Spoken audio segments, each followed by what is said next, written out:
বিচার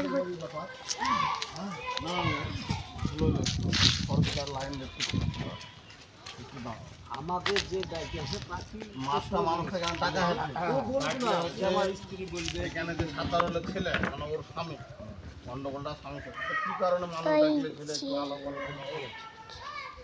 আমি বলছি আমি তো ছিলাম বাড়িতে, আমি ঘাটে গেছিলাম মাটি কাটতে। তো আমাকে আলাদা আমার বন্ধু মোবাইলে ফোন করেছিল স্ত্রী, মোবাইলে ফোন করেছিল আমার স্ত্রী ওর স্ত্রী ফোন করেছে আমাকে। আমার স্ত্রী হলো মায়ের খুলে না আবার, তাই ওকে বুলে পাঠাও। আমি শুনলাম, শোনা মাত্রই আমি ধরেন বাড়ি চলে আসছি।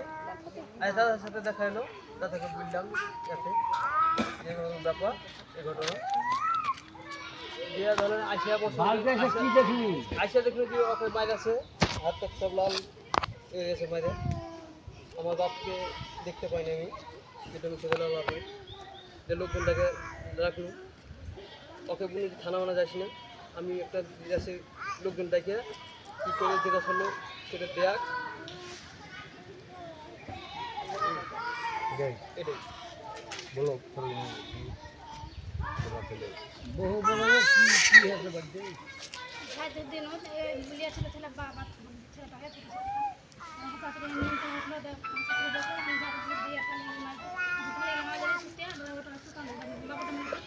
আস্তে আস্তে বলো, আস্তে আস্তে বললে আপাতত সবাই বুঝতে পারবে। জোরে জোরে বললে বোঝা যাবে।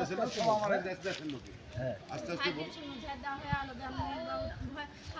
আরেকদিন বলেছে শালিকে পিটবো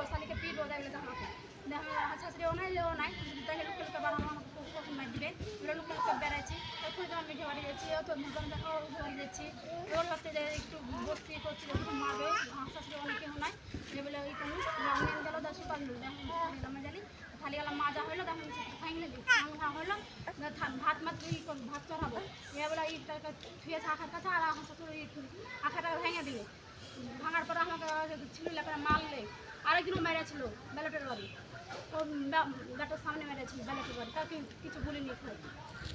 গায়ে যাবো এরকম করে মারলে করে পিটা করে আর কিছু বাবু কান ছিল তার লেগে মেরে করে মেরেছে।